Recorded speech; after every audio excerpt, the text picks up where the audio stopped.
So hello guys, ఈ పాటికి కలకత్తాలో ఆర్జీ కార్ మెడికల్ కాలేజ్లో జరిగిన ఇన్సిడెంట్స్ మీ అందరికీ తెలిసే ఉంటుంది. ఆ విషయం గురించి మాట్లాడడం కన్నా ముందు ఇంకొక విషయం గురించి నేను మాట్లాడదాం అనుకుంటున్నాను. ఇలా రేపులు, మర్డర్లు చేసే వాళ్ళకి ఎంత ఫ్రీడమ్ ఎక్కువైపోయిందంటే లిటరల్లీ వీళ్ళు చేసిన తర్వాత స్ట్రైట్గా గవర్నమెంట్కే ఒక సవాల్ విసురుతున్నారు అనమాట. మేము చేస్తాం, మీరు దమ్ముంటే మమ్మల్ని హ్యాంగ్ చేయండి. ఇంత స్టేజ్కి దిగజారిపోయారు వీళ్ళు. అంటే ఇంత ధైర్యం వచ్చేసింది.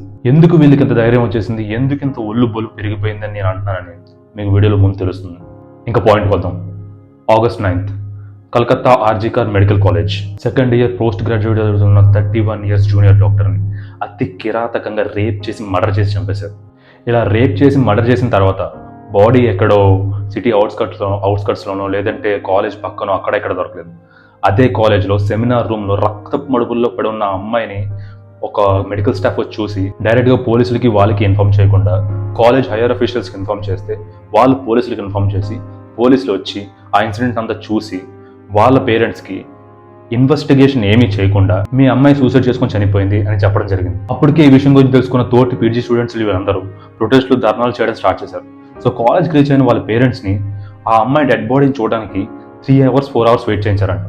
సో చూసిన తర్వాత వాళ్ళ డాడీ వాళ్ళ ఫాదర్ ఎవరైతే ఉన్నారో తీసుకువెళ్ళి ఆ అమ్మాయిని చూడగానే ఆ అమ్మాయి హాఫ్ నేకెడ్గా ఫుల్ బ్లడ్ క్లాత్లోని మల్టిపుల్ ఇంజురీస్తోని పడున్న అమ్మాయిని చూసి వాళ్ళకు ఫోటో తీసుకొని చూస్తే ఇంకా మ్యాటర్ అందరికీ అర్థమైపోయింది. ఇది సూసైడ్ కాదు, పక్కా మర్డర్ అని చెప్పేసి. సో ఇందాక అన్నాను కదా, ఈ రేపులు మర్డర్లు చేసే వాళ్ళకి ఎందుకు ఇంత ధైర్యం అంత పెరిగిపోయిందని చెప్పేసి. సో వీళ్ళకి ఎంత ధైర్యం, ఒళ్ళు బల్బు పెరిగిపోయిందంటే మర్డర్ చేసేసి మమ్మల్ని ఎవరూ ఏమీ పీకలేరు అన్న ధైర్యంతో ఆ అమ్మాయిని అక్కడే అదే కాలేజ్లోని పడేసి చంపేసి వదిలేసి బయట డోరేసి వెళ్ళిపోయారు. అంటే వీళ్ళు ఎంత తెగించుంటే, వీళ్ళకి ఎంత ధైర్యం ఉంటే, అరే నన్ను గవర్నమెంట్, ఇక్కడ ఈ దేశంలో గవర్నమెంట్ అనేది ఒకటి ఉంది, ఇలా చేస్తే మాకు శిక్ష పడుతుంది, ఇలాంటి భయాలు ఏమీ లేకుండా ఒక అమ్మాయిని ఇంత దారుణంగా రేప్ చేసి చంపేసి పడేసి బయట డోర్ లాక్ చేసి ఏమి పట్టనట్టు వెళ్ళిపోయి అంత ధైర్యంగా ఉన్నారంటే ఇంకా ఏంటి అంటే మనకి ఇండిపెండెన్స్ ఎక్కడ ఉన్నట్టు. ఇంకేమైనా అంటే కొంతమంది అమ్మాయిలు కొంచెం జాగ్రత్తగా ఉండాలంటారు. ఇంకెంత జాగ్రత్తగా ఉండాలి? ఇంట్లో ఉన్న అమ్మాయిల్ని వదలట్లేదు, రోడ్డు మీద తిరిగి అమ్మాయిని వదలట్లేదు, చిన్నపిల్లల్ని వదలట్లేదు, ముసలోళ్ళని వదలట్లేదు, డాక్టర్స్ని వదలట్లేదు, ప్రతి ఒక్కరే రేప్ చేసి పడేస్తున్నారే. వీళ్ళకి ఇంత ధైర్యం ఎక్కడి నుంచి వచ్చింది? అంటే గవర్నమెంట్ వెంటనే యాక్షన్ తీసుకోవట్లేదనా, లేదంటే ఇలాంటివి ఏం చేసినా సరే జనాలు మర్చిపోతారనా? సో ఇలాంటి ఇన్సిడెంట్లు జరిగిన తర్వాత నాకేమనిపిస్తుంది అంటే, ఈ రేప్ చేసేవాళ్ళు కానీ మర్డర్ చేసేవాళ్ళు కానీ వీళ్ళ మైండ్ సెట్ ఎలా ఉంటుందంటే, ఇలాంటి ఇన్సిడెంట్ ఏదో ఒకటి జరుగుతుంది ఇండియాలో, అది మొత్తం కంట్రీనే షేక్ చేసేస్తుంది. సో మనందరం ఏం చేస్తామంటే ఇలా వాట్సాప్లోని, ఇన్స్టాగ్రామ్లోని ఇలా మనం ప్రొటెస్ట్లు ఇలాంటి చేస్తాం. సో కొన్ని రోజులు అవుతుంటుంది. కొన్ని రోజులు అయిన తర్వాత ఆ ఇన్సిడెంట్ మనం మర్చిపోయిన తర్వాత మళ్ళీ అలాంటి జరుగుతుంది. సో ఇది ఒక సర్కిల్ లా తిరుగుతూనే ఉంటుంది. ఇప్పుడు ఒక ఇన్సిడెంట్ అయిన తర్వాత ఇది మళ్ళీ రిపీట్ అవ్వకుండా లేదు అని లేదే, ఇండియాలో మళ్ళీ అవుతున్నాయి కదా. ఇదే ఇలాంటివే. ఇప్పుడు ఇది ఫస్ట్ టైం కాదు కదా. నిర్భయ కావచ్చు, లేదా దిశ కేసు కావచ్చు, లేదంటే ప్రియాంక కేసు కావచ్చు, ఇలాంటివి ఏమైనా కావచ్చు, జరుగుతూనే ఉన్నాయి కదా. సో ఇంకా ఈ కేసు విషయానికి వస్తే, ఇంకా ఇండియా అంతా ఈ కేసు గురించి మాట్లాడుకుంటున్నారు, ప్రొటెస్ట్లు చేస్తున్నారు, ఈ కంట్రీ అంతా షేక్ అవుతుంది. సో పోలీసులు కూడా ఇన్వెస్టిగేషన్ స్టార్ట్ చేయడం జరిగింది. స్టార్ట్ చేసిన తర్వాత తెలిసింది ఏంటంటే, ఈ రేప్కి గురైన అమ్మాయి ఎవరైతే ఉన్నారో ఆ అమ్మాయి 32 hours డ్యూటీ చేసిన తర్వాత రెస్ట్ కోసం సెమినార్ రూమ్లో రెస్ట్ తీసుకుంటే, ఆ టైంలో కాలేజ్ సీసీటీవీ ఫుటేజ్ ప్రకారం 3:30 to 4 ఆ టైంలోని ఒక వ్యక్తి కాలేజ్లోకి ఎంటర్ అవ్వడం జరిగింది. సో ఆ వ్యక్తి పేరు సంజయ్ రాయ్. సో వీడే కల్పిట్ అనమాట. సో వీడి బ్యాక్గ్రౌండ్ ఎంత వర్స్ట్ బ్యాక్గ్రౌండ్ అంటే, వీడికి ఆల్మోస్ట్ 4 పెళ్ళిళ్ళు అయ్యాయి, 3 పిల్లలు వీడిని భరించలేక వదిలేసి వెళ్ళిపోయారు అనమాట. ఇంకొక భార్య, ఆమె క్యాన్సర్తో చనిపోవడం జరిగింది. వీటితో పాటు వీడి మీద చాలా కంప్లైంట్స్ ఉన్నాయి కాలేజ్లోని. అండ్ వీడు ఒక సివిక్ సర్వీస్ వాలంటీర్. అంటే ఏంటంటే పోలీసులకి కొంచెం హెల్ప్ చేస్తూ ఉంటారు అనమాట అన్ని విషయాలను. బట్ వీళ్ళు అఫీషియల్గా పోలీస్ ఎంప్లాయీస్ అంటే కాదు. వీళ్ళు అసలు పోలీస్ ఎంప్లాయీసే కాదు, బట్ డిపార్ట్మెంట్కి హెల్ప్ చేస్తూ ఉంటారు. సో వీడు ఒక సివిక్ సర్వీస్ వాలంటీర్. సో వీడు ఒక 3:30 AM కాలేజీకి రావడం జరిగింది. ఆల్మోస్ట్ 45 minutes 50 minutes తర్వాత ఆ కాలేజ్ నుంచి బయటకు వెళ్ళిపోవడం జరిగింది. సో ఇన్సిడెంట్ జరిగిన ప్లేస్లో బ్లూటూత్ హెడ్సెట్ ఉంటుంది కదా, అది ఒకటి దొరికిందనమాట. సో అది దొరికిన తర్వాత అందరి డివైస్లు కనెక్ట్ చేసి చూస్తే వీడి డివైస్కి ఆటోమేటిక్గా కనెక్ట్ అయిపోయింది. సో కనెక్ట్ అవ్వడం వల్ల పోలీసులు వీడిని అరెస్ట్ చేశారు. సో వీడిని ఇంట్రోగేట్ చేసిన తర్వాత ఇంకా తెలిసింది వీడే చేశాడని చెప్పేసి.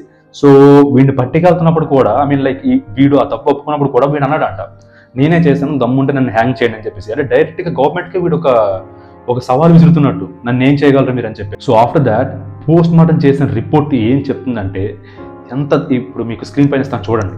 సో ఎంత దారుణమైన ఇంజురీస్ ఉన్నాయంటే మా అమ్మాయి ఒంటి మీద ఆల్మోస్ట్ తన పెల్విస్ పాయింట్ మొత్తం ఎరగొట్టేశారు. సో థ్రోట్ ఎరగొట్టేశారు, కంట్లోని గ్లాసెస్ ఉంటాయి కదా అవి పడిపోయి బ్లీడ్ అవుతుంది, ఒంటి మీద లేని గాయం అంటూ లేదు, తన ఫింగర్స్ ఎరగొట్టేశారు. అండ్ మోర్ ఓవర్ తన ప్రైవేట్ పార్ట్స్లోని 151 grams of thick fluid identify అయింది. సో డాక్టర్స్ ఐడెంటిఫై చేసి ఏం చెప్పారంటే, ఒక మనిషికి హార్డ్లీ 10 to 11 grams కన్నా ఎక్కువ థిక్ ఫ్లూయిడ్ రాదు. సో దీన్ని బట్టి అర్థమవుతుంది ఏంటంటే ఇట్స్ ఎ గ్యాంగ్ రేప్ అని. Inflict all these injuries, and the samples they collected, the forensic experts collected, it includes more than 150 grams, to be more specific 151 grams of white thick viscid fluid from her inside her vagina, and that seems to be semen. So ఇంత జరుగుతున్న తర్వాత responsible person గా react అవ్వాల్సిన principal Sandeep Ghosh ఏమని react అయ్యాడో తెలుసా? So duty complete అయిపోయిన తర్వాత ఆ అమ్మాయికి అక్కడ ఉండాల్సిన పని ఏంటి, డ్యూటీ కంప్లీట్ అయిన తర్వాత ఇంటికి వెళ్ళకుండా అక్కడ ఉండాల్సింది ఆ అమ్మాయి తప్పు అని చెప్పి స్టేట్మెంట్ ఇచ్చాడు. సో ఇదంతా చూసిన జనం వీడిని క్వశ్చన్ చేయడం మొదలు పెట్టారు, ఆఫీస్ స్టాఫ్ కూడా వీడి గురించి నిజాలు చెప్పడం మొదలు పెట్టారు. ఇంకా వీడైతే వీడు ప్రిన్సిపల్ పోస్ట్కి రిజైన్ చేసి వెళ్ళాడు అనమాట. రిజైన్ చేసిన విత్ ఇన్ ఫ్యూ అవర్స్లోని వెస్ట్ బెంగాల్ గవర్నమెంట్ వీడికి కొత్త నేషనల్ మెడికల్ కాలేజ్కి వీడిని ట్రాన్స్ఫర్ చేసింది. ఇదేంటి? సో ఫస్ట్ వీడి ఇలా స్టేట్మెంట్స్ ఇవ్వడమే తప్పు, వీడి గురించి అందరూ చెప్తున్నప్పుడు వీడిని కస్టడీలో తీసుకొని ఎంక్వైరీ చేయాలి. ఎంక్వైరీ చేయకుండా వెంటనే ట్రాన్స్ఫర్ అయింది. అండ్ దీంతో పాటు ఇన్సిడెంట్ జరిగిన ప్లేస్ దగ్గరే, ఆ సెమినార్ రూమ్ దగ్గరే రెనోవేషన్ స్టార్ట్ చేశారు. ఇదేంటి? ఇప్పుడు మీకు స్క్రీన్ మీద ఇస్తాను చూడండి ఆ విజువల్స్. సో రెనోవేషన్ కూడా స్టార్ట్ చేశారు.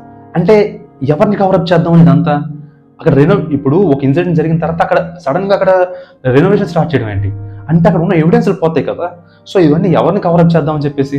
అండ్ ఆ అమ్మాయి ప్రైవేట్ పార్ట్స్లోని 150 grams of thick fluid identify అయిన తర్వాత ఇంకా సిబిఐకి ఇంకా కేసు హ్యాండ్ ఓవర్ చేయకపోవడం ఏంటి? ఇలాంటి ఇన్సిడెంట్ జరిగినప్పుడు పోలీస్ ఇన్వెస్టిగేషన్ కాదు, వెంటనే సిబిఐకి ఈ కేసు హ్యాండ్ ఓవర్ చేయాలి కదా. సరే సిబిఐకి హ్యాండ్ ఓవర్ చేసిన తర్వాత జస్టిస్ జరుగుతుందా అంటే అది కన్ఫర్మ్గా చెప్పలేం. ఇప్పుడు సుశాంత్ సింగ్ రాజ్పూత్ కేసు సిబిఐకి ఇచ్చారు. సో దాని అప్డేట్ అంటే మీకు తెలుసా? సో ఫైనల్గా ఏమైందో మీకు తెలుసా?